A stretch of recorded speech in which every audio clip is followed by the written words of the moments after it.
Hi, my name is Ben Burge, Team FYN Sports, and I'm joined here by Levi Burdick, Region 7 AA Sports. We are going to try to give you a little bit of the Northwest Georgia playoff roundtable. It looks like the table's pretty small. Maybe we'll have some other people join join in, and we're just The going to table is go. shrinking like the playoff picture. Yeah, it is. There's teams being eliminated, and currently there's people eliminated. Um, but we'll just go ahead and jump right into it and pull up. I'll go ahead and start showing here the ticker on the bottom and then pull in the share. That is not the one I want. Excuse me. I like it though. I like where you're going with that. A few more clicks and I should be where. There we go. Okay. So there may be teams, as you can tell here, Darlington sitting at 2-0. For some reason, North Cobb Christian's above them. I wasn't moving all that around. I just changed the Max Preps doesn't always keep the region games separate from the non-region games, so I wanted to make sure that those were correct. Uh, there's only a couple games in this region this week. You can see on the bottom, Mount Parent Christian has Christian Heritage, and I believe Darlington is at North Cobb Christian, like you see. That's the biggie. I think we've talked about this being between basically those two teams. I think Darlington should be the heavy favorite in this game. I just don't see anybody else that can challenge, with the talent that they have. Yeah, I'm in total agreement there. I think that they're too deep at too many positions, and with the resurgence of Patrick Shelley now, I think that it kind of gives them a dynamic that other teams just can't match up with. And because they play him on both sides of the ball, he impacts the entire game. Yeah. He. What does he play on defense? What position does he play? Safety or something? Safety and some corner, depending on their setups. Yeah, that was just. I figured he would play safety. It gives him free range. I mean, any ball going in the air, he kind of has a shot at it with his closing speed. His closing speed is ridiculous. A ball that looks like it's nowhere near him, he can just get to it. Yeah, he's got to be hands down one of the most athletic players in the area. We've talked about definitely in the region. As far as the rest, go ahead. That's saying something because Christian Heritage and North Cobb Christian both have some players. Yeah, and Christian Heritage seemed like their schedule. They've been it's been a tough schedule. I mean, you look. It's the best 3-5 team out there, probably. I was about to say that the idea that they have a 3-5 record is crazy because that is an extremely good football team. Yeah, they've played some tough ones, and this one doesn't really get any easier for them here. Just looking at their schedule, they've got Fellowship Christian. They've played, of course, Heritage, which is a bigger school. Kings Ridge, Landmark Christian. They played everybody to a close game. I mean, Fellowship Christian was a 31-21 game. Landmark Christian they have Mount Perrin and then they have North Cobb. So I mean, they're looking ahead for them. It's not a pretty. Mount Perrin should be not to put a team down, but they're just kind of down right now. So they should roll past Mount Perrin, but then it's going to be a battle with North Cobb. Yeah, I mean, it's just kind of in between them two. Yeah. All right. Anything else on that particular region?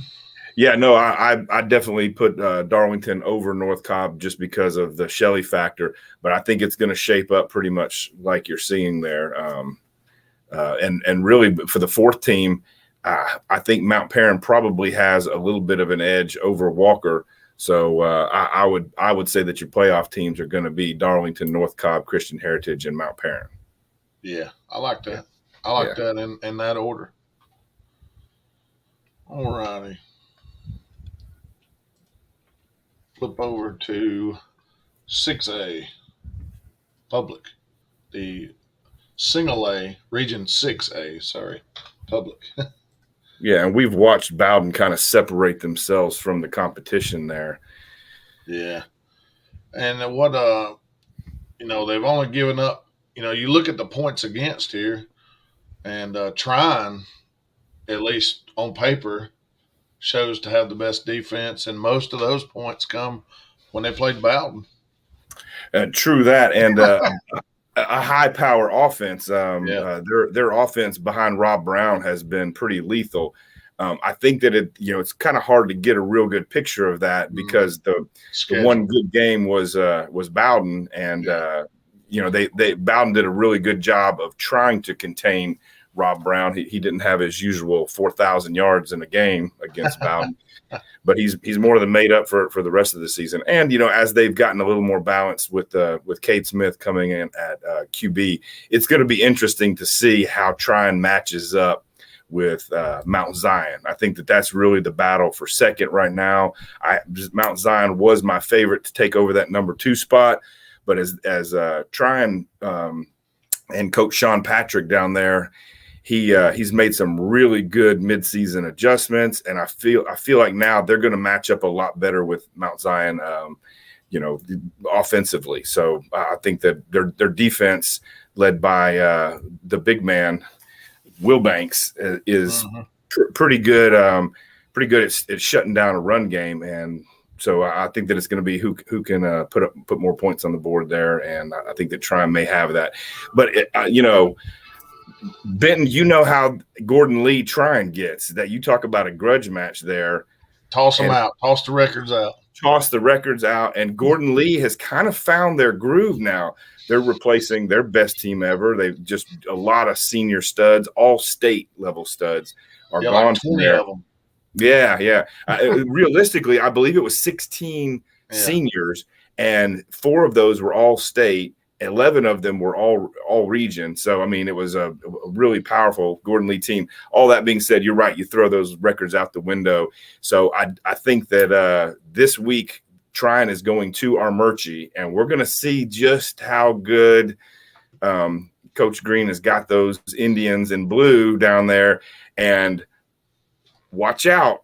Their air attack is pretty good now. And I'm going to travel down and watch that tomorrow. I think it could be interesting. Everybody should know that is a Thursday night game, and my guess is that those stands are going to be pretty packed there because that is a blue on blue tornado going on there, and Armurchie they smell an upset. I'm telling you right now. Looking at the standings here, Armurchie needs a win either against Trine or Gordon Lee to make the playoffs. That's exactly right. They had a big win over Best and kind of sealed Best's fate in the bottom of the barrel for 6 Public A. A win over either Trine or Gordon Lee will get them in, and that's an uphill battle for Armurchie because they're going to be double-digit underdogs in both of those games. Yeah, I hadn't seen Lawrence's spreads this week, but I would say they're probably a double-digit underdog by the computer. But my guess is Mr. Morgan he kind of knows too. He's got his boys have a very good. They don't have nothing to lose. They have nothing to lose and everything to gain, and they're playing like it. They're playing with their ears pinned back, and they're playing downhill. Just curious. Actually, no, it is not a double-digit spread. It's Trine's favored by 8.5. Oh, well, hey, that says it right there, man. That says it right there. I'm not the only one who smells a battle here. Armurchie has really improved, and with the freshman quarterback, if they can get some pressure on that quarterback, there's no telling what happens. Jumping back to Bowden right quick, I was just looking through their schedule, man. They played half of, or a little over half of 5AA. They started with Temple, which they beat pretty soundly. Then they had Bremen. They won 32-28. And then, one of the better teams in the area, Haralson County, lost to them 14-10. So that tells you how talented that Bowden team is. And say that again right there. People need to know that Rebel team is on their way to the state finals, and They're Bowden going to was go deep in the play. I got a feeling they're going to go deep. Bowden was in a bare knuckle brawl with them, and 14-10. Mm-hmm. Yeah, and at Haralson County. So go down there and keep it within 4 points. That's really hostile territory. And I do like the score matchup between the comparison between Bowden and Gordon Lee and Bowden and Trine. If you see, those scores are almost identical, which tells me that Gordon Lee is going to be a little bit more than, they're not going to lay down and whimper and roll over no, for Trine. absolutely not. No, I watched them in the preseason, and everybody's kind of a little rough in the preseason, but I seen them play a lot better than what I expected against Heritage in a scrimmage game. They had a couple guys that got loose and had some good runs. And I mean, you know how it is in high school. Your offensive line gets to gelling, then you get to moving the ball better, and of course, the defense is always ahead of the offenses anyway. So. And they've got a great coaching staff down there at Gordon Lee. So I think that they've got, a good deal there. Bowden, we talk about them beating, some of the teams they beat and the only team they've lost to. They went to the private 6A and put a whooping on North Cobb. Handled them pretty well, 21-7. So yeah, I think Bowden is going to go just as deep into the playoffs as a Haralson is in AA. Yeah, I see like we talked about Bowden winning this region outright. Pretty much the region championship this week. Bowden and Mount Zion, they're both sitting at 6-1, both undefeated in the region. And do you see a point spread on that one? Let's see here. Yeah, I do. Bowden's favored by 18.5. And Mount Zion is good. Mount Zion is a good team. Mount Zion, I believe Mount Zion played. They've already had Armurchie this year, and it was a pretty decent game. It was a one possession game, yeah. And as a matter of fact, they beat Dade County in a one possession game, a nail biter there. Yeah, they beat Dade 35-27, and they beat Armurchie 28-14. Excuse me. Oh, it's a two possession game. Okay, they beat Armurchie. So that's. But I think we talked about Bowden, Mount Zion and Trine is going to be the battle for number 2. I really feel that way. Battle for home field there. I think early in the year, and I think I'd stick with Trine at 2, and then go Mount Zion 3, and then I don't know, man. Gordon Lee Armurchie winner. I don't know who that's going to be. I'll wait till after tomorrow until I see Armurchie. That's a smart move there. I'm going to lay Gordon Lee, so we'll see what the Blue Indians have. I'm going to lay my money on Bowden putting it on Mount Zion pretty good, and Mount Zion is going to get their act together. And I know my Trine buddies are going to hate me for this one, but I think Mount Zion is going to be a little agitated and slip past Trine to take the number 2 spot. And then to me, it's between Trine and Gordon Lee for the number 3 spot. And, Trine's having such a big year and getting real high hopes. They have to remember that they completely missed the playoffs last year. Rebounding and riding this team to the playoffs is a huge improvement for Trine, and they could very well take the number 4 spot, but I see them in the number 3 spot, and Gordon Lee getting that number 4. Armurchie, I'm rooting for you guys. Love the Armurchie Indians. Love their fan base. Love their attitude. They have long been like the Gordon Central fans to me. They come out. Those guys get crazy down there. They know that their school has kind of been the neglected part of the Floyd County system. Every other school in that county and then that school system has new facility, this, and Armurchie has been, kind of the gym's nice. Yeah, the redheaded stepchild, so to speak. Apologies to all you. Yeah, it is. It is. Looking through, Trine actually has Mount Zion at home for their 7th home game of the year. That's the most I've ever seen in my life. Yeah, how do they pull that out? How does they did have Dade County on the road, right? And it got canceled. So they picked up a home game. Yeah, they picked up a home game, so Yeah. it went in their favor on that way. So. And I got to get, I mean, it's been the perfect year for their fans, a team this good to have 7 home games there. The only home loss has been to Bowden, which is a state contender. So I think the fans have been really happy with the product that Coach Sean Patrick has put on the field this year, and props to them. Yeah, I really like that guy. He seemed all the games that I've watched, he seemed spirited. Let's say that. And like let's call it like it is. When the kids get behind a coach, it can change a program. Yep. And for better or worse, the Trine was at a point where they had kind of plateaued and they needed a change in leadership. I love the previous coaching staff there as well, but they just needed something to shake those guys up. And Patrick has definitely done that. The kids are buying in; they're getting behind that guy, and I think Trine made the right call there. Flip it on over. Man, how deep is deep you want to get, man? This is I can't stand this every time I look at it. All these teams in this, and I'm guaranteeing you, they don't like being in the same region either.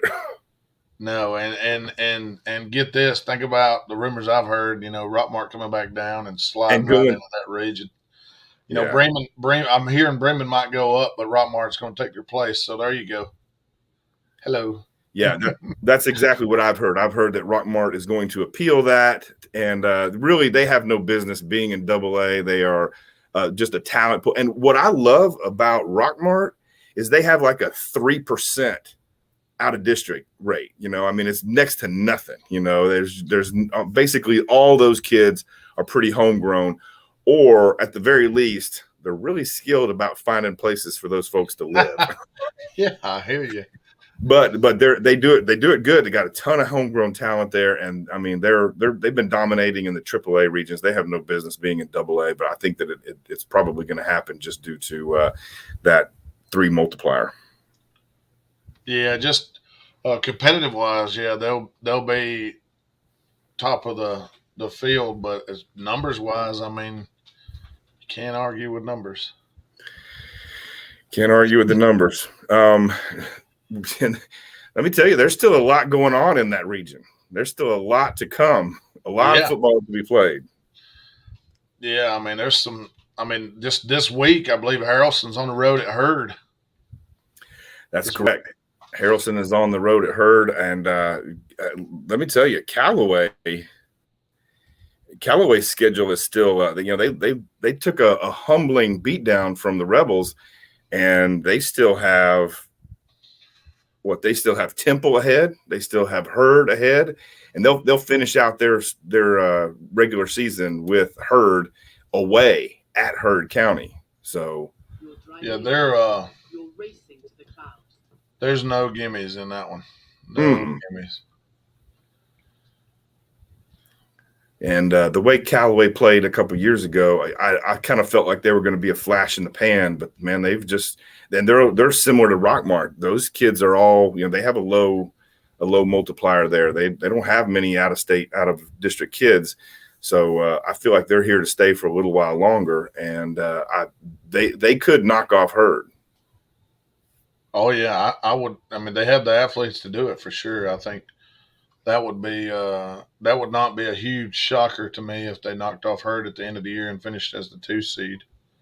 No, and to me, it's easy to look at those points for and points against.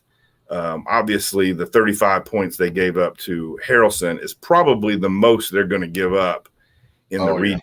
Yeah. And matter of fact, I wouldn't be surprised if they didn't give up 35 more points total in their following region games. So we'll see how that flashes out. But I see Callaway as beating Hurd, and it being Harrelson, Callaway, Hurd, and Bremen. There are only 2 games in the region this week, Bremen at Temple and Harrelson at Hurd. So I'm going to tell you, if you want a seat, you better get to Hurd County early because all the other teams are going to be down there.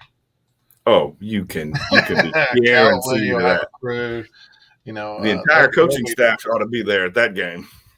Because they're going to figure out whatever they have to do to beat Hurd, because they know They want that number 2 seat, badly.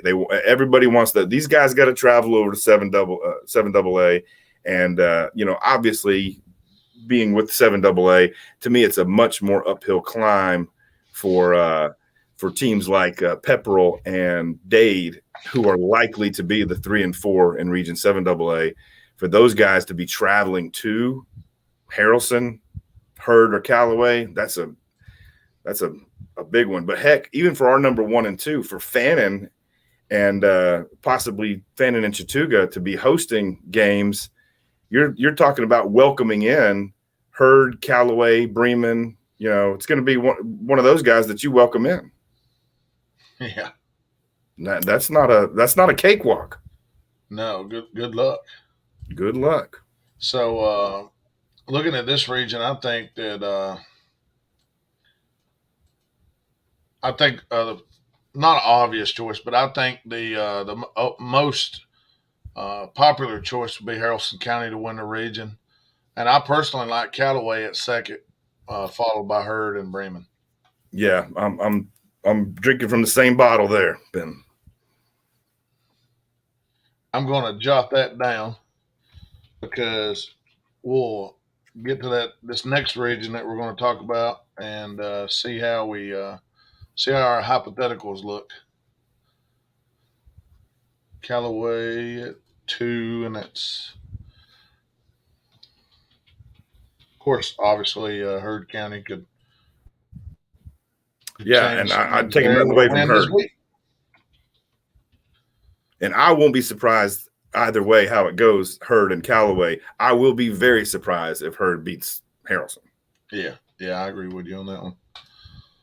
All righty, to the aforementioned 7AA. We got 3 games this week. You got Model at Pepperell, Coosa on the road at Dade, and then the de facto region championship, Chattooga on the road at Fannin County. If you don't care, start it with the Pepperell and Model game, because having seen Dade County and Model go into overtime, Dade County beat Pepperell on a dragon missed field goal at the end, late in the 4th. Short one. To me, while Pepperell started the season with dreams of a region title, that faded pretty quickly. However, this game with Model is going to be a lot tighter than people think.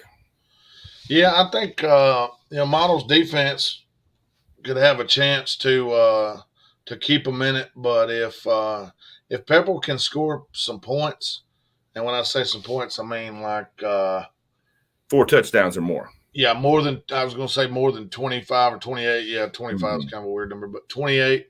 I don't think Model does that even against the Pepperell defense that's gave up. I agree completely. Before. I agree completely. Model's offense has been their woes. They they can't seem to figure out the magic formula there, and the fact that they could only muster 7 points against Coosa, they blew them out pretty good. What they have against Chattooga? They had 20 something, 20. Yeah, they had 21. Yeah. But they played Fannin. I think it was 35-7. I think that's what you're thinking of. Yeah, that was it. Fannin. Well, I think that Model is they're kind of my wild card here, because they could win it. They could get blown out. If, like you said, if DJ Rogers fires it up, there's nobody on the Model defense that can catch him. So if he can get some space, and I don't know what Pepperell has been doing wrong that has been preventing DJ Rogers from finding a little space, but he just has not replaced a lot, and just just young like other schools have been on the line of scrimmage. And I think that their passing game is not nearly as balanced as they had hoped. They had a really nice 7-on-7 run there through the summer, and I got to see them a couple times, and Waddell looked good. They looked like they had a solid pass game going, but when the season started, their passes have consisted of short screens to DJ Rogers, which are basically glorified runs. Yeah, for Rogers, just trying to get him in space. Yeah, of course, I don't blame him. I'd be trying to get him in space too, but I think I think he finds some space this week, and I think they'll I think they'll take care of Model. Model, I think Model's got to go into the game, you know, stack the box, make Waddell beat you through the air, and run that clock. Send that big running back right up the middle, 3, 4, 5 yards, whatever you can get, and try to bleed that clock out. Dade County, even though Chattooga scored 28 points, man, if they went on the drive, it was 6+ minutes. I mean, it was half the quarter is gone. You sit And there and you look up and you're like, wow, are we going to even get the ball back? And that running game victimized Pepperell pretty bad. I mean, Dade County turned the ball over 5 times against Pepperell and still won. yeah, You just yeah. don't see that. No, I mean, I remember just back to the first game of the year when Chattooga had some trouble against theirs was 0-0 at halftime. We turned the ball over so much, and I said, you'll never see anybody fumble, that many times and win. Well, there you go. We saw it. Yep, 7 turnovers for Chattooga in that game. That was a special teams meltdown. Yeah, Coosa at Dade. I think, in my opinion, I think Dade gets back on the horse here and puts a good many points up on the board against just a down Coosa team. I mean, Yeah, Caden Cooper got I don't think Caden Cooper played much of the second half against Chattooga. I think from what I understand, he may have gotten a little bit of a concussion possibly, but I think that Caden Cooper and Brody Cooper at quarterback are going to put they've got some vengeance and a bad taste in their mouth from the loss. I know they traveled in force with their fan base down to Chattooga looking for a win. And they were not happy with, they didn't put together 4 quarters. That's all it is. And they're going to rebound and do exactly that against Coosa. So, well, the Chattooga game, I know that I'm missing the running back. I went back and watched some of the feed from Dade County after the fact, and they did mention the fact that he didn't come back in. The running back there, number 5, the second half, and that hurt him a good bit because he's a big part of their offense. I figured they would lean on 20 a little more. Yeah, I did too. I love the way Cody Williams runs, and they're a really good matchup. A lot like Hester and Lester for Chattooga. Obviously, I think, yeah, you got speed and power. Obviously, Hester has probably Lester, that is, has a really good combination of the two, and he showed that with 200 yards rushing there. But yeah, we were going through the plays, and it looked like Caden Cooper caught a little swing pass and rolled out, and it was number 22 Burdick that hit him over on the sidelines, and he didn't come back in after that. I knew that he rung his bell pretty good. He got some yards, but I believe it was like a 3rd and 17. 16. Yeah, It was a deep one, and that was a great play call.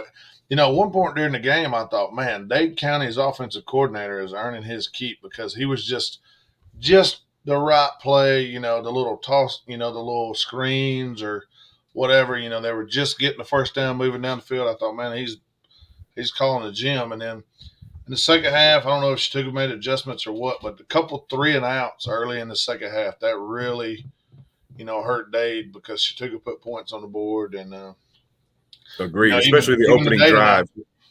The opening drive after the half, they went backwards and had to punt, and Chattooga kind of made them pay.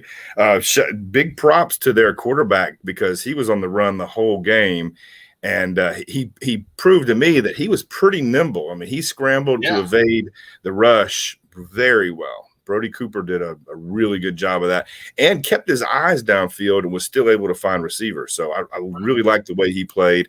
And I feel like they're going to be definitely the number 3 team in the region. And it's going to be a good matchup when they go to Region 5 AA and face that. It's likely to be Callaway or Hurd at home. Yeah. So I think Dade's going to put up a fight. They're not going to go in there and lay down. Their coaching staff always has them believing that they can win. So that's a huge part of it. Yeah, actually, he was pretty effective. He was 72% through the air. He was 13 of 18 for 119 yards. Cooper, that's pretty good stats. Considering how much he was flushed out of the pocket, I would say 90% of those passes were on the run, out of the pocket, moving. Yeah, he ran 12 times for 32 yards, and he had one touchdown. It was a 9-yard run. That was his longest run that I recall. So Date is a total rush 33 times for 124 yards. and that's that's a statement about how the defense at Chattooga has really taken it up a notch because Dade has a powerful running game, and for Oh, Dade yeah. losing one player, a senior stud like Caden Cooper, it changes the whole dynamic. Changes the Yeah. whole.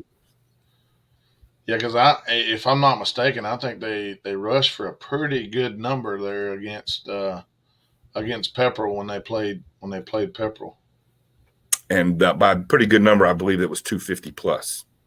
Yeah, I'll tell you for sure it was 280. There you 280. go. Yeah, so And that's moving the chains, buddy. When you're rushing 250 yards, you are moving some chains. alrighty. The Coosa Dade game. We'll jump over to it right quick. Like I said, I think although we were talking about that, but I think Dade wins that game going away. The other schools are off this week. Pepperell, Gordon Central, they're off this week. And then the biggie, Chattooga at Fannin. Um, All eyes on me. All eyes on me. Right there in Blue Ridge, everybody's going to be up the way of the Blue Rebels, and it is from what I heard. You and I talked a little bit about it. It's going to be a packed house. It's their homecoming. yeah, definitely going to be a packed house. They have a big student section. I think Chattooga's going to travel pretty well. I mean, if I'm not mistaken, now you might can correct me here. I looked it up online, and maybe there's missing stats, but I read that this will, if they won the game, if Chattooga won the game, it'd be the first region championship since 1974. Is that Since correct? 1974. Yeah. That is Correct. a long time. It's 45 years, 47 years, and the first time they played for it since 1979. So Wow. Wow, wow, wow. Of course, now you you keep went in mind 20 that the years with Calhoun dominating everybody, and then you had, Chattooga unified their schools. That Chattooga County had multiple high schools in the early 60s, and by 1965 they had to consolidate. So I believe it was around 1968 when they moved into what was the new school, yeah, all the way up before they just built this one a few years back. So they weren't even competing as Chattooga High School until 1968. Won a region in '74, and it's been darkness and empty tables at the banquet table and ever that's since. just with the amount of talent. I mean, you talk about a couple pros, and I mean, you talk about some college talent, and just the amount of talent they had. It just never on one roster, I guess, or never could put it together enough. Yeah. And always had teams that just were a little bit better. I mean, by the time Calhoun got things clicking, they went 15 years without losing a single region game and claimed every region title before they were kindly escorted out the door.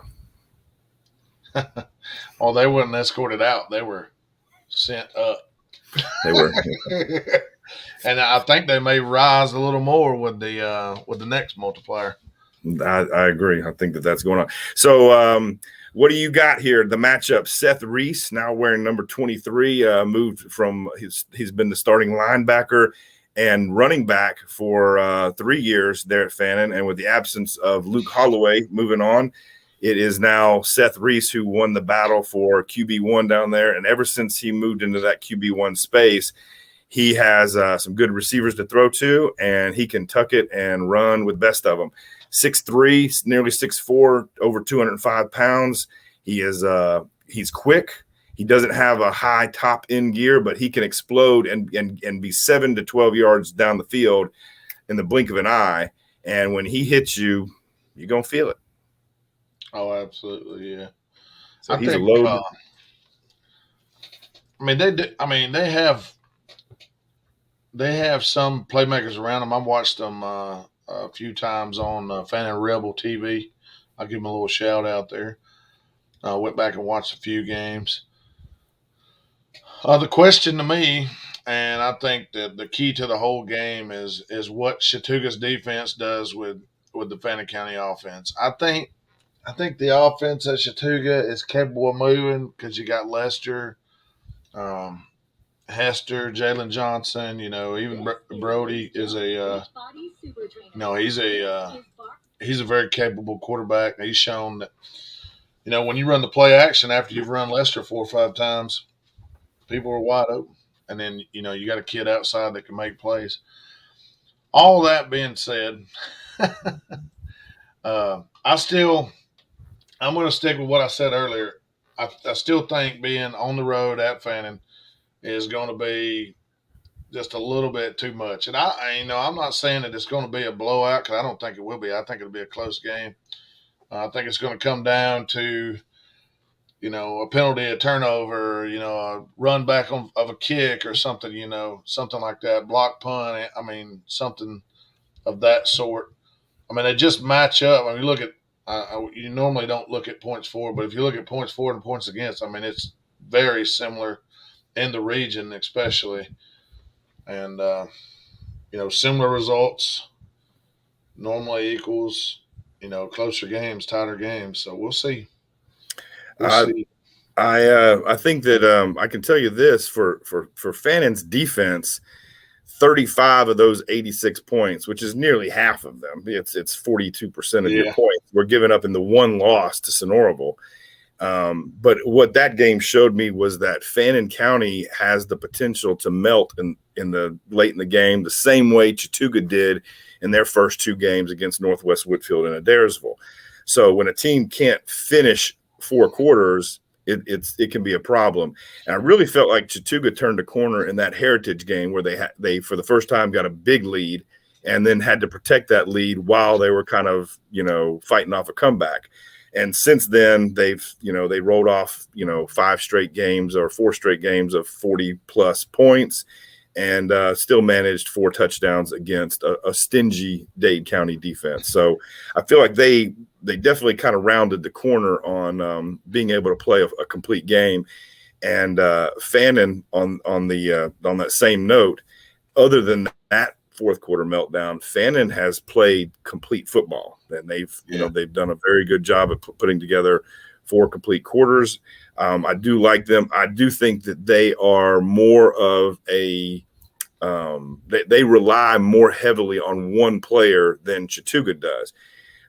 Surprisingly enough, with the guy that's about to set all the Chattooga rushing records, LaShawn Lester, Chattooga actually has found some balance with Brody Mobbs. Like you said, he can tuck it and pick up the short gain and move the chains. With Nick Hester, to me, he has now passed DJ Rogers as the most electrifying player in the region. He's had way more big chunk runs, 4 interceptions on defense. He's been more of an electrifying player than Rogers has this season, not career-wise, but this season. Yeah. Those guys are both young, and they still have some football to play. But that being said, I actually think that the balance that Chattooga brings and what I noticed was Rowan Burdick had a really good first 5 games. And what that did for the defense, everybody on the defense is more physical now. Everybody on the front line is hitting harder, pursuing faster. Billy Settlemore and Xander Cook are just terrorizing backfields. The addition of Bubba Bass and Jake Dawson at linebacker have stepped up their game to help Hiroch out. Hiroch, who's banged up, not 100%. But playing like mentally, he doesn't know what that means to turn off 100%. He just goes like a machine. Yeah. So I feel like that the physicality has spread through the entire defense, and I feel like the defense is going to do a good job against Fannin County, and it's going to be a more balanced offensive attack that actually puts Chattooga over the top. So, like I've said from the beginning, I see Chattooga up with the upset over Fannin County, traveling there and stealing one on homecoming night from the Rebels. And I've been impressed with the Rebels. Yeah. I think it all comes down to, like I said, the defense of Chattooga and what is Chattooga going to do when Fannin puts everybody in that 5-yard box and they're coming after 25? You got to be multiple enough to somehow block it up or do something a little different. I believe they're going to try to force you to do something different, kind of play left-handed and I mean that's what I would do, and that just it makes sense. So we'll see who can. A battle of the defensive coordinators then. Yeah, yeah. Well, we talk about school size with the multiplier. Fannin County and Pepperell are by far and away the largest schools in Region 7 AA, both right there at that 900 threshold, where Chattooga has slowly slipped down from a peak there in the low 800s down to barely 650. So I think that it's really difficult and now Chattooga is dressing 42 kids. And my guess is you can see a packed Fannin County sideline. They in the past they've had over 70 on the roster. I don't know what they have right now, but they have a big school, big squad, and they have some depth there that Chattooga does not have. Chattooga cannot rotate their defensive linemen and keep anywhere near the same level of attack. So Zayden Perry, who comes up and plays some on the D line at defensive end and outside linebacker, Brody Mobbs, who kind of plays an outside hybrid linebacker corner spot. They're going to need big play from those guys because when Seth Reese gets outside, it could be ugly. Yeah, he's going to pound for some yardage. All righty. You want to make your pick for the 4 playoffs? Yeah. I'm gonna, even though I'm a Chattooga guy, I played at Chattooga and everything. I'm gonna say Fannin. I'm gonna say Fannin wins it, and a close one. I'll go with Chattooga 2, Dade 3, Pepper 4. I think that's just logical. The way I like that lineup too. And now keep in mind, if Chattooga loses to Fannin, it's going to be a big game with Pepperell because they could. Yeah, that's for home field. Right. It's for home field advantage. Yeah, and you got a Dade County team that has 2 region losses. You'd have a Chattooga team with 2 region losses. You'd have a Pepperell team with 2 region losses. So you'd have a 3-way tie for second place. And what's the riddle for that one? Do you know? My understanding, it is a coin toss. I do not know. Maybe somebody can chime in there. Maybe somebody can chime in there and give us. It used to be points 4. It was the total number of points. Then I believe it went to total number of points in the region. So, but I'm not real sure. Yeah, I'm not either. Tiebreakers are. I can tell you if Chattooga loses this game against Fannin, there's going to be a whole lot of people researching that. Absolutely. So let's. I'm gonna throw it back over to. I'm gonna throw it back over to 5 AA. And well, DJ's in here. I think DJ brought a co-host with him. I heard that. My little girl, she's not in a good mood tonight. Uh-oh. I'll add it back to you. There you go. Have at it, boss man. You know what games are this week? I think there's only 2. We talked about it a little bit earlier. Hold on just a second. Oh, you good. Oh, that's fine.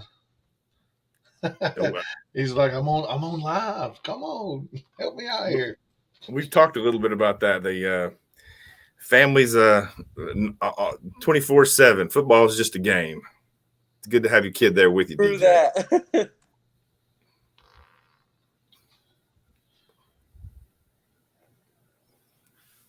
Yeah, so I know for this week, you got the Harrison County and Heard County face off at Heard County. Mm-hmm. Last year, Heard County won that game. I'm looking forward to another good game this year. Heard County has an athlete. I think he's just a sophomore. He's been offered by pretty much everybody in the SEC so far. He's a good kid, got great talent. Harrison County has, 3 guys that picked up their first D1 offers this past week. If I'm not mistaken, I think Don't quote me on this. I can't remember. Oh, we'll quote you. I know y'all will. uh, I think. Give me just a sec. I'll tell you. The And other, while you're pulling that up, DJ, the Heard County athlete is their running back, right? He's their. No. It's the. I think he's a linebacker. He's 6'6". oh man, He may be their running back too. I haven't got the chance to watch him play this year. I think Bremen and Temple play. I think that's who Yeah, the other that's game what I is. was thinking. That's what I was thinking. Yeah, it is. It is Temple and Bremen, because Callaway's off again because they had an off week before us, before Harrison County, and they got another off week because Harrison County has an off week the next week, while everybody else plays. But um, honestly, that Bremen Temple game, I don't know which way it's going to go. Both teams are. Temple's a good team. They really are. They got a great defensive line. Their quarterbacks are really solid. Um, just what I noticed last week. It's like at times they're very very good. They click on all levels. They run great routes, and then at times it's like they get down on themselves. It's one of those years. I remember it when I was a freshman and sophomore, junior, where we 1-9, 2-8, 3-7. Once you get down by one touchdown, you're like, oh, here we go again, and that's what I feel like it kind of is.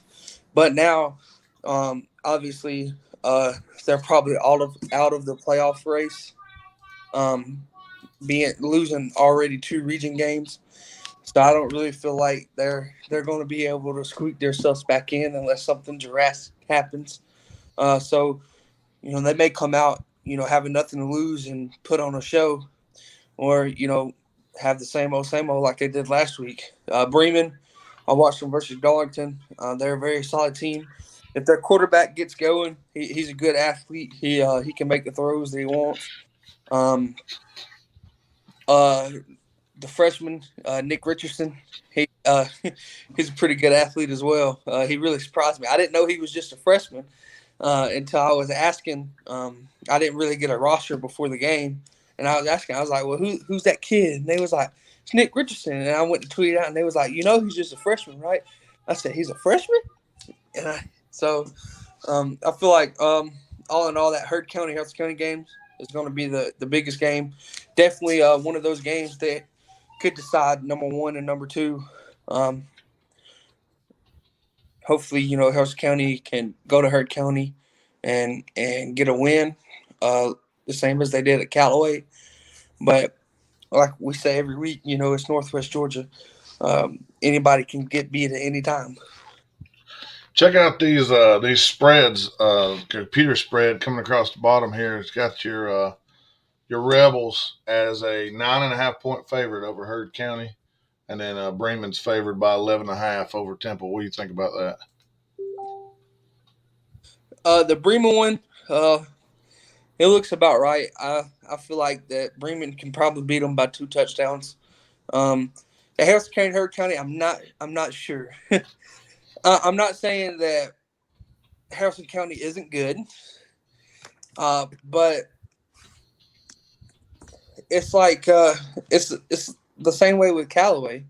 You know, you get good and you have a great season, and then some of the games that mattered or that are bigger than what they are, you kind of under prepare for it, or your guys go in thinking that it's going to be an easy game. And Heard County, if you even go into it, halfway prepared, medium prepared, you can get beat. So I feel like it may be a touchdown game, or it may be less than that. My final score I was figuring up probably going to be about 24, 28, or I was figuring about a 4 point spread depending on um, how it's played. So All righty. Well, we got to get this show on the road. We've been dragging it out pretty good here. We're going to flip on over We've been to, waiting on you to get here, DJ. yeah, we're going to flip it on over to the busiest region in the world, 6 AAA, which you see you still have mathematically, I guess you still got, let's see, 1, 2, 3, 4, 5, 6, maybe 7 teams that have a shot at the playoffs. I mean, it just depends on. Yeah, because I think that Lafayette likes to figure they're not out of it, and Sonoraville the same way. I mean, miracles could happen. Yeah, they have the backloaded schedule. Lafayette has a backloaded schedule, and I've been missing everybody's comments over here. Lafayette has a backloaded schedule. No, you keep reading the comments there. Lafayette has a loaded back end of the schedule, and Sonoraville with 3 region losses to 3 of the pretty well guaranteed playoff teams.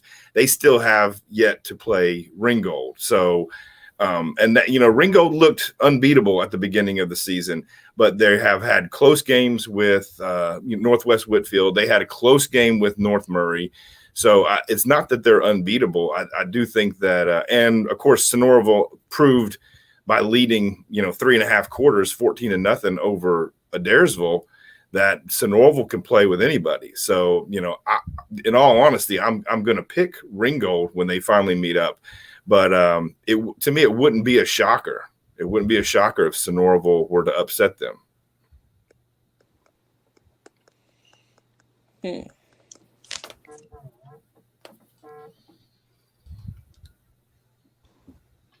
Mr. Cavan here says his heart may be starting to outweigh his head. He said, "Yeah, I've heard of because a bunch of Chattooga County people are going to make that Thursday night trip up to Armurchie because a chance to see Tryon on the road is always fun for the home crowd here, and I know that the Tryon players and Chattooga players are all pretty tight. So I know a bunch of the Tryon players are going to try to make that trip. And it's a 2-hour drive from Tryon and Chattooga all the way out to, it's a haul to get out there. But they all know that it's Chattooga's first shot at a region championship in 47 years or whatever it is. So it's going to be, pandemonium. They may storm the field out there. If we get enough Tryon people there, they'll storm the field. So here you've got, look at that lineup. We talk about 5 AA being stout. Look at 6 AAA. Yeah, Rockmart Ringo's your 2 head above the rest. You'll have them matching up. The schedule makers were right on point this year. Week 10 or the 10th game of the season, you'll see Rockmart and Ringo, and we've been petitioning to have them on TV, so we'll see if we can get them rolled up on like GPB or something. That should be a great game. I think I'd give Rockmart the edge, a few more athletes there. But, in this region, I think I go Rockmart, Ringgold, and then where's your Magic 8 Ball at? Tell me which one. I tell you what, I'm leaning on North Murray to lock in the number 3 spot there. I don't think that Adairsville is going to be able to get past North Murray. It took a fourth quarter of pure magic to beat Sonoraville, and including with a minute to go, Sonoraville was on the 20-yard line and fumbled or on like the 6-yard line, ready to punch it in to go up, and instead fumbled the snap. Lost about 15 yards, recovered it, and had to kick a little bit of a longer field goal, and the field goal was blocked with less than 70 seconds to go, and then in comes the Tiger offense with the home field advantage to win that one. All that being said, I don't think Adairsville is going to be able to beat a high-powered North Murray offense, even with their stud receiver out. I just don't think that besides the teams that are just way more talented, which I wouldn't say way more talented. I'd say Rockmart is more talented. Besides a team like that, I think that North Murray's passing game brings an element that you don't see week to week. And your corners can't prepare for. You can't prepare for that in practice. Yeah, I agree. And I mean, the guy had 5 touchdown passes in the first half last week. passing at 80% completion rate with 5 touchdowns in the first half. Yeah. I mean, you don't have a way to prepare your guys for the speed of that come game time, and I don't think Adairsville's secondary is going to be able to stop it. Then again, I picked Sonoraville to upset them, so I've been wrong before. It's hard to mimic, that type of offense. As we talk about week to week, it's hard to mimic what Haralson County does in the trenches. It's hard to mimic that dirty eagle that hits you in the mouth football.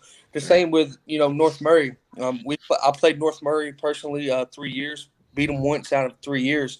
When Preston Prague was there. Seth Griffin is now following him up. Luke Griffin, who he played against, his younger brother. That offense is very spread out. It's a weird offense to try to learn in a week, because they'll hit you in the mouth under the middle, but they can also beat you over top with the athletes they have. So I go with what y'all say. I played both for Adairsville too. I feel like North Murray will have the advantage on Adairsville just because of the big playability that North Murray has over Adairsville. North Murray's. Go ahead. I was going to say, comparing their games against Sonoraville, Adairsville struggled to move the ball at all against the Sonoraville defense, whereas North Murray pounced on them. I think they scored 3 touchdowns in the first half and were up 28 maybe 7 or something like that, if I remember correctly, before Sonoraville scored a late touchdown. So I feel like they are a much faster strike team, and I feel like they'll be able to handle that. I feel like they'll be able to pick apart that Adairsville secondary.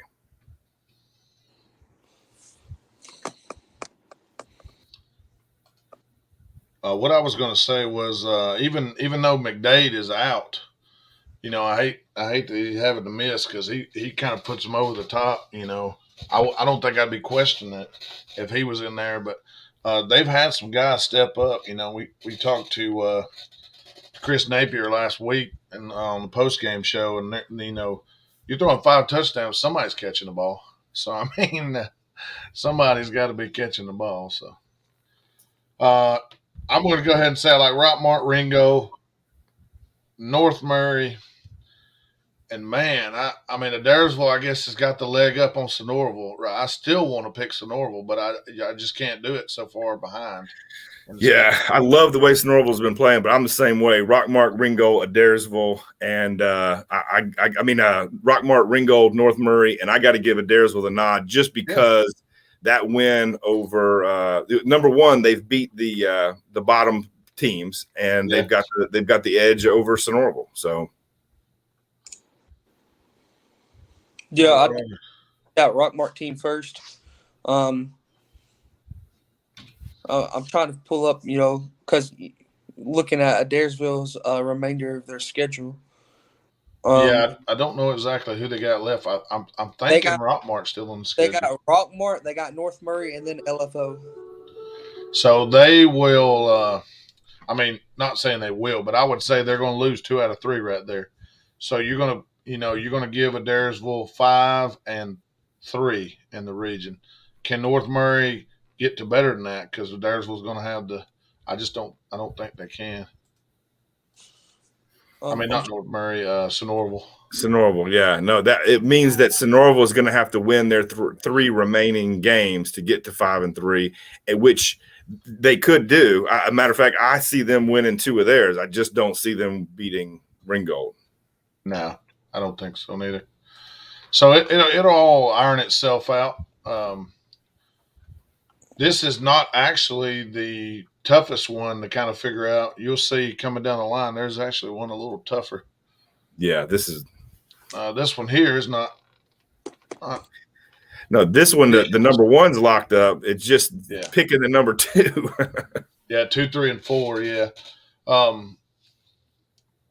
Obviously, like you said, you like Cedartown. Northwest has been able to go through the air, run the ball a little bit, decent defense. I'm gonna give them the 2 seed right now. I agree. We got to see them against Chattooga, and watching their quarterback and their running backs, man, they play physical. And their one loss was the shocker, the upset in. Yeah. to Cahola Creek, wasn't it? Yeah, it was. And that Yeah. was a highly motivated Cahola Creek team. And Mm-hmm. and they're not a bad team. Yeah, it was No, just muddy conditions and just bad conditions. But their points, their point total there, 205 points. I feel like their offense, their quarterback, their receivers can all just move the ball, and their defense is solid. So I kind of see them pulling it out. I early on I thought Pickens was going to do more than they did, or at least be in the picture. Yeah. I Love thought their quarterback. Man, their little young quarterback is just fantastic. Yeah, and great coaching staff too. I really like the guy out there. I can't Grant Myers, I think maybe. I mean, it's a RJ talks about them all the time, but they I thought they would beat Central last week. That was a big upset to me. I thought Pickens would be right there in the running with Heritage for the 3 seed, and now they're going to have to navigate around Central somehow because Central. The only thing that Pickens has in its corner, I believe their schedule is a little better than Central's on the way out. I'm going to pull it up right quick. Yeah, Central finishes with Cedartown and Ridgeland. So they still play Cedartown, but Ridgeland, I've heard they're having a really bad off year. So right, which is good. Which is going to be Central's going to lose to Cedartown unless bar some miracle, and they should roll past Ridgeland. So I see them with 3 region losses. And Pickens has Northwest Whitfield and who else did I see? Heritage. So that's 2 tough games there. But now you could step up and knock Heritage down. Yeah. Yep. And that is Whitfield for that. That's Pickens' path to the playoffs. There is that Heritage game. I don't see them being able to match up with Northwest. Pickens does have a good passing game, but I just think that the Northwest defense is all around too solid. But I do think that they stand a chance against Central. Yeah, the Heritage. Against Heritage. Yeah, Heritage is. Let's see the rest of their remaining schedule. They have LFO this week, and then Pickens, and then Cedartown. So Heritage is going to get 1 loss. Right, and so that'll put them with 2 losses. Northwest is the team that I see most likely to only have 1 loss. So if Heritage is looking past Pickens for the Cedartown finale, then that could be Pickens' chances to just catch a Heritage team that's kind of off guard and looking around them, looking beyond them, and move the ball through the air. So I think that it's a long shot, but it's possible. I still see Cedartown and Northwest as hosting playoff games, and I see Heritage and Central struggling for that number 3 spot, so that they don't have to play a number 1. Pickens is your bracket buster there. Pickens could upset the picture a little bit, but it's going to be a long shot for Pickens. I see Heritage, then Central. Yeah, looking at Northwest's schedule, they play a non-region game this week against Southeast Whitfield, and then they play Ridgeland. So, and then they play Pickens to end the season. Right. So they loaded up the front end of their schedule. They played the tougher teams early, and now they've got the bottom of the region to come there at the end. And Pickens could put up a fight against them. I just don't. I see them winning all of those games by 3 touchdowns or more, 21-point spread easily. And I remember talking last week that Central was that game. The Central Pickens game was that game that everybody was talking about. Central had to win to be considered for playoffs, and they ended up winning it. And they won it.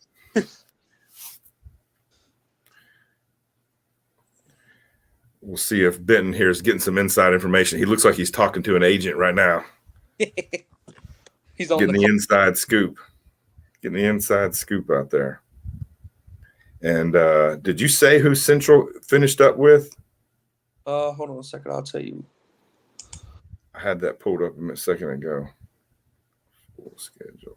I'm on Max Prep, just hopping around. Yeah, I am too. Central, they just lost to Heritage. Yeah, so they have Pickens, then Cedartown, then Ridgeland. So In all honesty, they, beating Pickens was big, but with Cedartown and Ridgeland being the final two games, you see Central is adding that third loss with Cedartown and likely picking up a win over Ridgeland. I say likely, Ridgeland is definitely struggling. The thing about that game is Central struggled all year. Central is about 20 minutes from me. I listen to their people do their little show all the time, and it's like they were saying on their little podcast the other day. They've struggled all year. They've been times where they looked very good, but there's been times where they looked really, really, really sloppy. And they do got athletes, of course, but I feel like you're saying, it's going to be tough. Just to be like, yeah, they'll win it just because of how sloppy they've played. Granted, they're 4-4. But yeah, you played super sloppy and still are 4-4. You're still batting 500. yeah. And Ridgeland, meanwhile, has scrambled together one win while allowing over 300 points to be scored against them. I just think Central's going to roll in that one. So they're going to have 3 region losses and, be right there in the hunt for the number 4 spot. Of course. I agree with that. And here, we just Northwest Georgia football just has some stud regions up here. This region right here, how many of these teams have won a state championship in over the last 5 years? Cartersville, Recently. Calhoun, and Blessed Trinity all are state champ teams. And this year, they're all playing like state champ teams. I know Blessed Trinity come out on the losing end of both the Cartersville and Calhoun game, but you could say that Calhoun game, while they played a tighter game, it depleted them. Everybody's like, well, Cartersville beat them worse. The Calhoun game wiped out Blessed Trinity. They ran through their depth. They were beat up, banged up. I mean, it was a physically and emotionally taxing experience for them, and it was not the same team that played Cartersville. They did not perform to the same level. And that's not taking anything away from Cartersville, because Cartersville was my pick to roll the table, run the table this year. Oh, man. Are you really putting up the Dodgers? Are the Braves winning or Dodgers winning? It hadn't started yet. Waiting on first pitch. But what we saw yesterday was the state of Georgia curse rearing its head with the final innings of that game. Man, yeah, that was not good. I looked on it. I was looking on ESPN. I was like, oh, we got a 3-run lead, and it's in the 8th. Oh, we got this. So then I cut out, and I got on Twitter, and then one of my friends I played with, I seen him tweet out, "Can we please trade?" And I looked, and we lost. So I was like, what? We need a few more Jocktobers actually to be Jocktobers. I still like in this region. I still like Cartersville, and then Calhoun. I know Blessed Trinity has 2 losses, but that's to Cartersville and Calhoun. I'll go Blessed Trinity 3 and Cass at 4, and I think that's pretty. That's a pretty lockdown. But what I will say is this region right here will send 3 teams to the second round. I say they'll send those 3 teams to the 3rd round, to the Elite 8. What is I can't remember the famous White Sox announcer's name, but he says you can put it on the board. Yes. Yeah, I think that they send all 3 of those teams, and Calhoun is a point scoring machine. The Calhoun Cartersville game is going to be on ESPN live. It should be. I mean, it's going to be. That's a true region championship game too, correct? It's the state championship. I mean, it's a true region championship game, yeah, and it should be for all the marbles, because you're going to have some D1 SEC caliber players out there on both sides of the ball. At all times, there's going to be D1 kids on the field.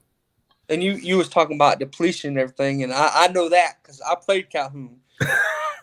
in 3A, they was on a run of like 18 straight years. They won the region championship, and it's one of those teams that you prepare so hard for, but it also you play really hard, so you're just depleted. All And right, so who's ready to go to Vegas here, Benton? Who's ready to roll the dice? 5 teams, 4 spots.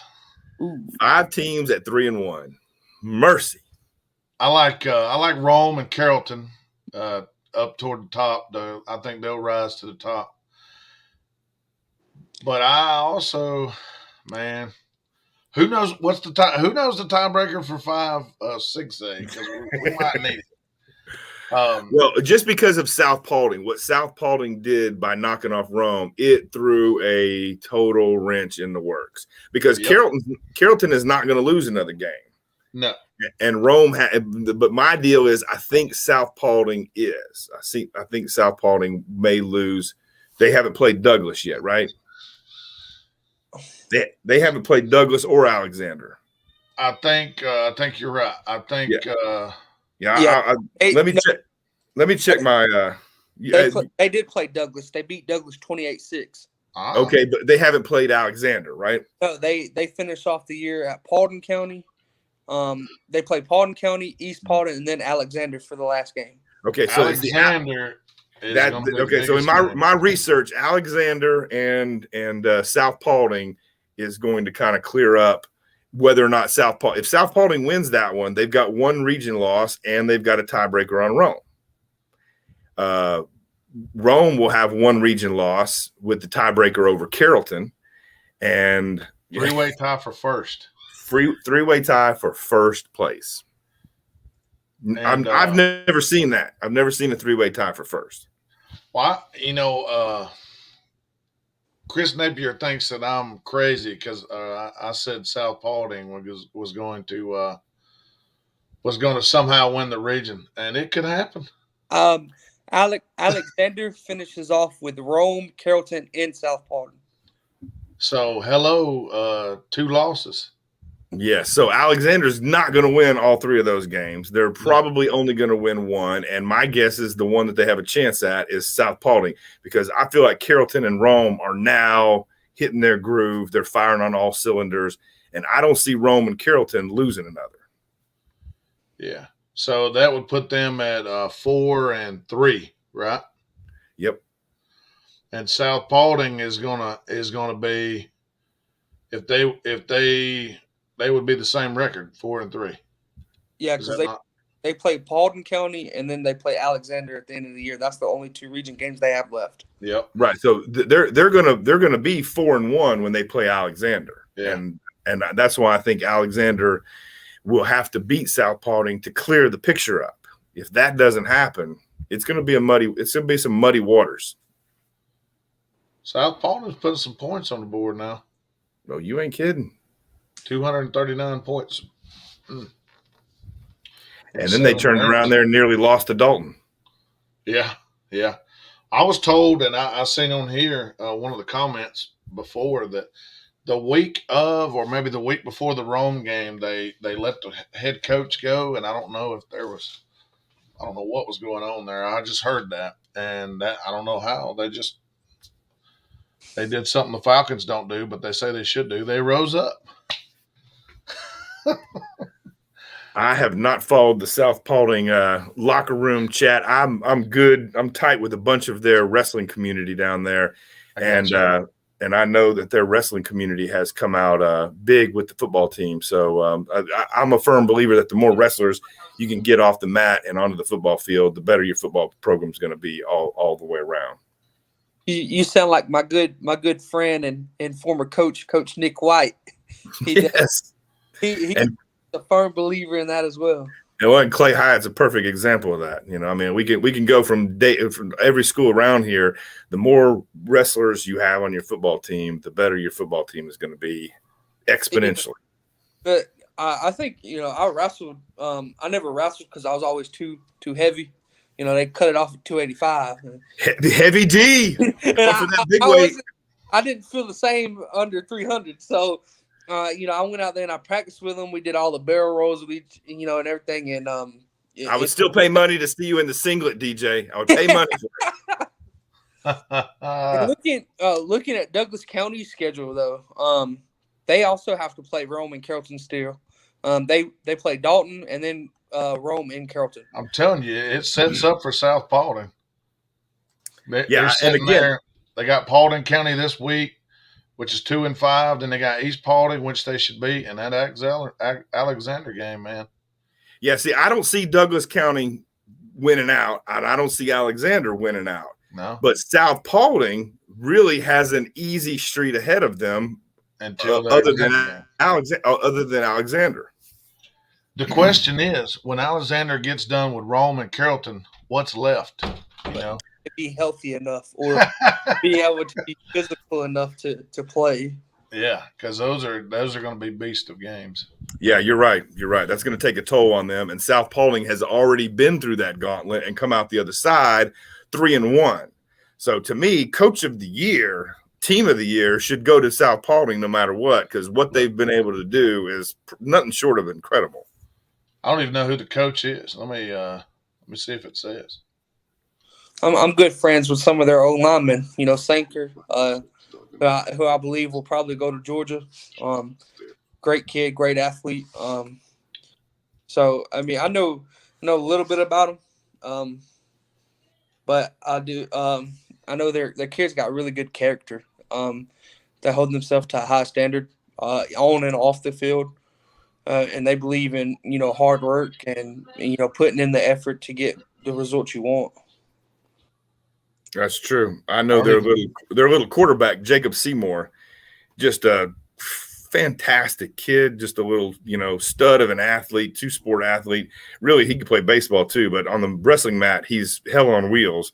And on the, at the QB position, his dad takes him to private QB coaches, works with that kid. He's got a hell of an arm, hell of a little QB down there.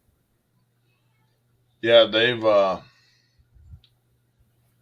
their head coach is Sumo Robinson. They threw for nearly 1,400 yards, and all Weissman, all Weissman has been airing it out. He's their starter, and they've rushed for 1,400 yards as well. Yeah, Weissman is like nearly 200 yards on the ground. I think nearly 1,500 through the air. He's pretty lights out, and he's only a junior. Yeah, Max Prep on Max Prep they have it as he's 83 for 131 for 1,325 yards. He averaged 16 yards a throw, about almost 190 a game. He has 11 touchdowns, 5 interceptions. Probably around 65% completion ratio. The kid, he's money. He's money in the bank. And they have Jamarian Wilcox is going to be their big time runner. He's rushed for 857. So let's be honest. If Alexander can't stop them, it's going to be, again, like we were saying, Douglas is not going to make it. Alexander's not going to make it without another loss. But South Paulding, Rome, Carrollton all have a 90% chance of finishing with one region loss. And then I'm going to do a little quick research on South Paulding just to see what their recent history has been as far as the playoffs and any of that goes.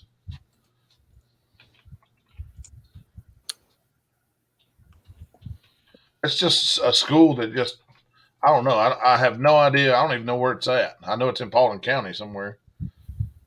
But Paulding County is one of those counties that has like 5, 6, or 7A schools in one county.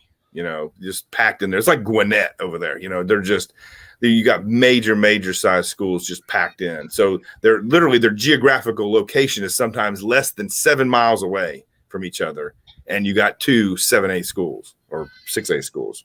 So it says on this year, it says the head coach was Eric Robinson, and Jason Nash, I guess, is the guy that's took over. And they were last in the playoffs. It was 2019, so it hadn't been that long. They went to the second round that year. And their other loss is to North Paulding, so another big Paulding County school there. Oh, yeah. Out of region. Yeah. And a non-region school. I was just wondering who else beat them. team that Yeah. beat Rome, and the only loss is to Carrollton. Who else managed to beat them? And it's North Pauling. Yeah, they actually played 2 games under Jason Nash, and then Eric Robinson has took over, and they scored 52 on Chapel Hill, 34 on Rome, 55 on Dalton. Of course, they lost to Carrollton, only scored 13, and then they scored 28 on Douglas. That's why their points are up so much. Those are nice points, though. And, they got Paulding and East Paulding before Alexander, and those should almost be warm-up games for them. Nothing against East Paulding, the Pirates down there, but football they're just not what they were before. And South Paulding. Yeah, South Paulding they're the Trojans, man, and they throw a mean wrestling tournament down there, and they just a great group of guys. They build their football and their wrestling program from the ground up. Good little network of youngsters in there, and some great coaches. I don't know what happened with Nash and the Robinson deal, but I'm gonna have to send out my birds to get some inside scoop there.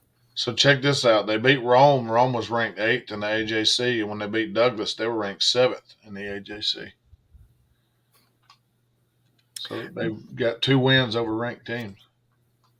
That's a huge resume. Yeah. We'll see what they can do with Alexander. Yep. Well, that was that concludes everything that I got. So we'll wrap it up here. I appreciate you joining us, DJ and Levi, and we'll anybody have any problems, your Twitter DM goes straight to Benton Burrs. Yeah, that's no big deal. I'm sure I can handle that. And I'm taking up a GoFundMe page to get DJ Kaufman in a singlet. Heavy D. Heavy D singlet. Hey, Discount double check. If you was to hit up Coach White, he may get me in one. All righty, we should be back next Wednesday, and we'll have updates of all the games, and don't forget Friday night. We hope to have a scoreboard show. I'll be on the road at Fannin. So big games going on Thursday. No, everybody needs to get up to our Armurchie to check that out. Yeah. Two single A teams having the best years that they've had in the last 10 years easily for Armurchie, probably the last 30 years. Great seasons for both the Armurchie Indians and the Tryon Bulldogs. I advise everybody to get out there. Armurchie has a new gym that they're really proud of, and hopefully they've got some new football facilities coming along. They would love for everybody to come out and send messages to the Floyd County School Board to throw some love in the form of dollars their way. Yeah, I think they're trying to revamp the school. I don't know if they're just what they're doing. They are. They're doing some cosmetics to it because their numbers have dipped so low and dropped them to single A.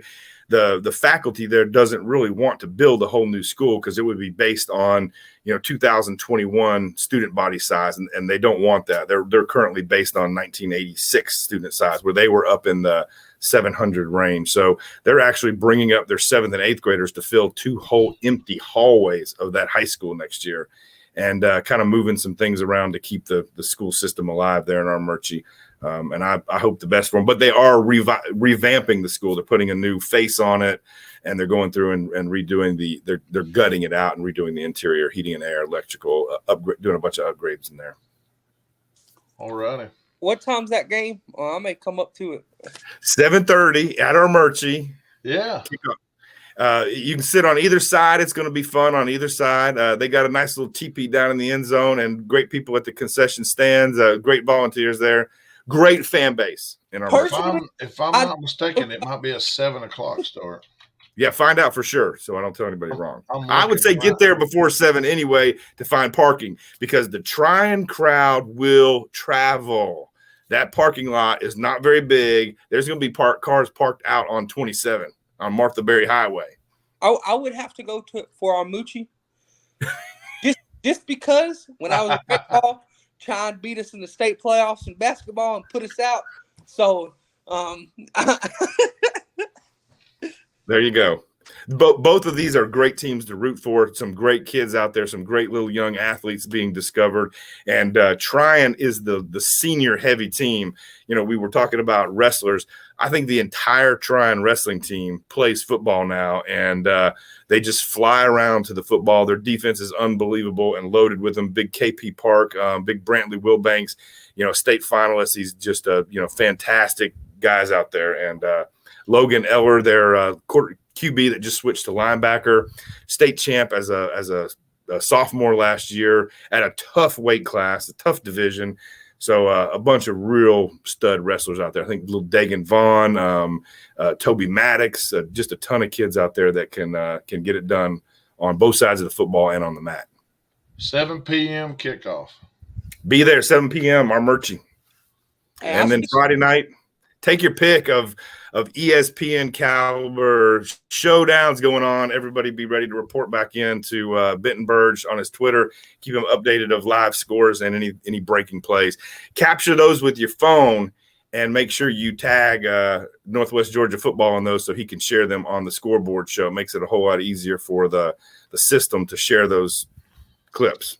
And I'm going to put give a little props. I know we're a football show, but I'm going to give a little props to the Chattooga softball team and also Dade County softball team. They punched their ticket to the Elite Eight. I read something said first time in history. Have they never been to Elite Eight? I don't know. Never. Hey, let me tell you, not only have they never been to Elite Eight, but they went down to play Berrien, had to make an overnight trip. They won their first game 12-6. The second game 25 on them. 22-7. They had a total meltdown. Today's game in the clincher was they pulled ahead 8-5 going into the bottom of the final inning, and Berrien put someone on, hit a double RBI, made it 8-6, got another RBI, made it 8-7, and the girls saw it slipping away from them right there before a pop fly and Bree Evans out in the outfield caught the final out to clinch that one, and the girls went crazy. First time ever in the Elite Eight and the final year for Coach Jeff Bennett, the Hall of Fame coach down here. The field is named after him at Chattooga. He's the winningest coach ever at Tryon and Chattooga. I'm a little salty in that department too, because Harrison County played Chattooga the first round, and Chattooga beat them too. Hey, let me tell you, the Harrison County girls had a pitcher that took the game over. I can't remember what this little girl's name was, but she was the pitcher for Harrison County. She daggum near upset that Chattooga by herself. She was doing it at the plate. Her and the catcher, they were God, I can't believe I can't remember this girl's name. Fantastic. I know the catcher. She's Jody. Yes. Her name's Jody Lohman, and the reason I know that is because that's my wife's little sister.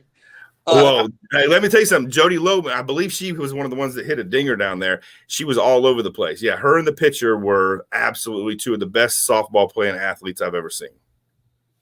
So props to the Rebels. And they went down and played the Rebelettes in Berrien. Oh, so they knocked two Rebels. Is there a coin toss for who hosts in this next round, or is it the top of the bracket? Or yeah, we were talking about that because they put them in positions A, B, C, D. Yeah, and I believe it's a north-south thing based on a coin toss. We shall see. Okay, because I know that Chattooga has Jeff Davis, and Chattooga and Jeff Davis are both 2 seeds. Right. So not only have they never made it, but Chattooga has a chance based on the coin toss of actually hosting an Elite Eight game. That would be pretty big. Does the coin toss that they put out, the one that they did a while back, does that cover softball too? Yeah, I do believe so. Just because, and the reason I say this is because I've seen multiple sports do the coin toss. And if I'm not mistaken, my senior year they did a coin toss because universal. Because Bremen's softball team, which is I live in Bremen, they're in the Elite Eight also. And if I'm remembering right, they won the coin toss and hosted an Elite Eight game but got put out of it my senior year. My information source there is David Evans, one of the softball dads who is he's usually in the know pretty good there on all things softball. So he may have a little bit more of a rules picture than I do. I should have been prepared for that. Well, I think I've got a little tidbit for you. Let's fire away. Let's clear it up for all your listeners. I will fire it up. That's the top part of the bracket. They will be home. The GHSA logo would be the bottom bracket. If that shows up, the bottom bracket will be home. So the GHSA logo would be Chattooga at home. Here we go. They really should have slow-moed that. And it looks like Chattooga will host as if it goes by this floor coin toss. It looks like the bottom bracket in the semifinals for teams with like seeds will be home. There you go. Okay. Wow. So Chattooga is hosting an Elite Eight game. That's what it seems like to me. This is for 2021 Universal Coin Toss for all spring semifinals. Well, I can tell you that means Dade County is on the top side of their bracket. That means Dade County's got to travel to Union, and Chattooga's hosting. But Dade County looked unstoppable, man. Dade County, they swept through the first round, swept through the second round. Just beautiful play. That's the most consistent hitting and fielding I've seen from a team, top to bottom. They don't have a weak part of their lineup. They're, I think the majority of their starters all play travel ball up in the Chattanooga area, all around. Those girls are just, and when they get behind, they're just savage, man. They never lose their cool. They're rock solid discipline, and they have some really good skills at slapping, bunting, moving their base runners. They never lose a chance to move their base runners to scoring positions. Just super disciplined, super coached team up in Trenton there. That's AA, correct? Yes, that is AA. So, yeah, they'll be traveling south to Union, but I really see them as being the favorite. They're not like seeds, so I think Dade will host. Oh, Union was not a 1 seed. No, Union's a Union third. is a 3 seed. Well, then Dade's hosting too. So then the favorite. I mean, they're probably going to be favored there as well. So both teams could here advance to the Final Four. I think that Jeff Davis is pretty good. Yeah, that's what I was about to. I know we're dragging this out, but I was about to get a look-see and see what Jeff Davis looked like. 25-6. Yeah. And their losses, 2 of their losses was to their number 1, who was that number 1 from Region 2? Vidalia, maybe, I don't know. Thanks. Vidalia. It's Vidalia. And Vidalia is probably the favorite to win it all. And Vidalia's lights out. That's where Bremen goes this week. Bremen's in the Elite Eight. And Bremen went 22-7 on the year. And they play Vidalia this week. Yeah. Vidalia is no joke. I got an update for you fellas. It is 2-0 Braves. Who hit home? Hey. It was just barely, a few rows deep. Mr. Duval with a 2-run shot. Well, hopefully that'll get them fired up here. Yeah, we don't need a repeat of last year for sure. Man. Yeah. Well, Ben, we've been on here over an hour and a half. I'm going to let our viewers close this one out, and we'll slide over there with Tim and see what he's got going on. I'll see if I can contact him. All right, guys, we'll see you next week. Thank you, DJ. Thank y'all for having me.